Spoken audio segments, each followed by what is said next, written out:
Welcome back အင်းလိုက်ပိုင်းကေကနေပြန်လဲကြိုဆိုပါရစေဒီနေ့တော့ချီရေးစီးပွားရေးမြင်တာပြောပြမယ်ပေါ့နော်အဲ့ဒီခါမှာပိုင်း1ပိုင်း2ပိုင်း3အဲ့လိုမျိုးလေးလောက်ထားတယ်ပေါ့နော်ဒါကြောင့်မလို့စိတ်ထဲကနေပိုင်း1 2 3လေးကိုကြည့်လိုက်ပါပြီးရင်ခဏရက်လိုက်ပေါ့နော်ပြီးတော့မှကိုရွေးတဲ့ဖိုင်ကိုမိနစ်ကြော်ကြည့်လိုက်ပေါ့နော်ကျွန်မကတော့ဒါတော့ကြည့်ပေးရတာကိုပဲပို့ပြီးဝါသနာပါတာဖြစ်တဲ့အတွက်ကြောင့်မလို့ဒါတော့ကိုပဲတည်တံ့ကြည့်ထားပေးပါတယ်တကယ်လို့ဒီဗီဒီယိုမှာအပြည့်အစုံမပါဘူးဆိုလဲနောက်ဗီဒီယိုမှာပြန်ပြီးတော့ဖြည့်ပေးမယ်ပေါ့နော်ဟုတ်ပြီဒါဆိုရင်တော့ဖိုင်ဝိုင်းရွေးထားတဲ့လူတွေအတွက်မြင်တာလေးတွေကိုကြည့်ပေးပါမယ်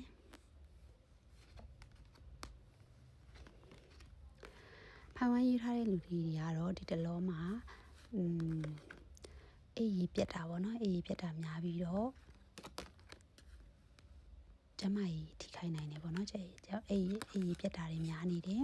အရင်တော့အတွေးတွေကိုပြန်ရောက်နေတယ်အဲ့ဒါလေးတွေကိုရှော့ရမယ်ပေါ့နော်အတွေးမများနဲ့ပေါ့နော်အတွေးများလို့မရပါဘူးအတိတ်ကအတိတ်မှာပဲပြီးဆုံးသွားတာဖြစ်တဲ့အတွက်ကြောင့်မလို့အတိတ်မှာပဲထားပါ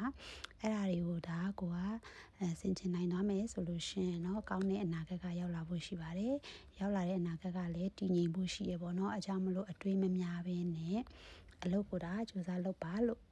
ပြောထားပါတယ်အချစ်ရင်းနေနေဆိုလို့ရှင်လေနောက်ပြန်လဲတာတွေမလုပ်ပဲနဲ့အရှိကိုဒါတက်တက်သွားပါပြီးသွားတဲ့ဟာတွေကပြီးသွားပြီပေါ့နော်ပြန်လဲစတင်ဖို့မလုပ်ပဲနဲ့အစ်စ်တွေကိုဒါပြန်ကြည့်ပါပေါ့နော်ဒါလေးရပါတယ်ဒါကတော့ဖိုင်1မှာဒါကတော့ဖိုင်2ရွေးထားတဲ့လူတွေအတွက်ပေါ့နော်ဖိုင်2ရွေးထားတဲ့လူတွေကတော့အလုပ်အကိုင်အနေနဲ့လည်းကိုကအဆင်ပြေနေတယ်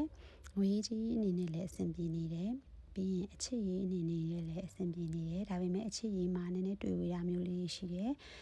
ကိုကဂရုစိုက်ရမယ်ပေါ့နော်မတွေ့ဝေနဲ့ရတာမလို့တာမရမဖြစ်နဲ့တကယ်လို့ရွေးချယ်စရာတွေအများကြီးရှိနေတယ်ဆိုရင်တော့ကိုကတည်တည်ငြိမ်ငြိမ်ဖြစ်ပြီးတော့ရွေးချယ်ပါငွေရေးကြီးတွေလည်းအဆင်ပြေဖို့ရှိပါတယ်ဒါပေမဲ့လို့လည်းငွေရေးကြီးကိုလုပ်တဲ့နေရာမှာဇွဲလုံးလားနဲ့လုံးမတာဒီတလောမှာပို့ပြီးအဆင်ပြေမယ်ပေါ့နော်ဒါလေးတွေ့ထားပါတယ်ဒါကတော့ Pine 2လေးပါဒါကတော့ Pine 3ပေါ့နော် Pine 3ကတော့သူများစကားတွေနားမရအောင်ဖို့ပြောထားပါတယ်ဘယ်ဥစ္စာကိုပဲဆုံးဖြတ်သုံးဖက်အမြင်နဲ့ကြည်ပါအချစ်ရေးမှာတော့လူသစ်ရောက်လာဖို့ရှိတယ်ပေါ့နော်လူသစ်ရောက်လာဖို့ရှိတယ်ကျန်တဲ့ဟာတော့အကုန်လုံးအဆင်ပြေတယ်ပေါ့နော်အချစ်ရေးမှာဆိုလို့ရှိရင်လည်း relationship တွေကောင်းဖို့ရှိတယ်ဒါပေမဲ့လို့တယောက်နဲ့တယောက်မှနားမထားနဲ့ပေါ့နော်ဒါကတော့ Pine 3လေးရဲ့အဖြေပါဟုတ်ကဲ့အားလုံးပဲကျေးဇူးတင်ပါတယ်ဒါကတော့ inner life by KK ထားတော့ channel ဖြစ်ပါတယ်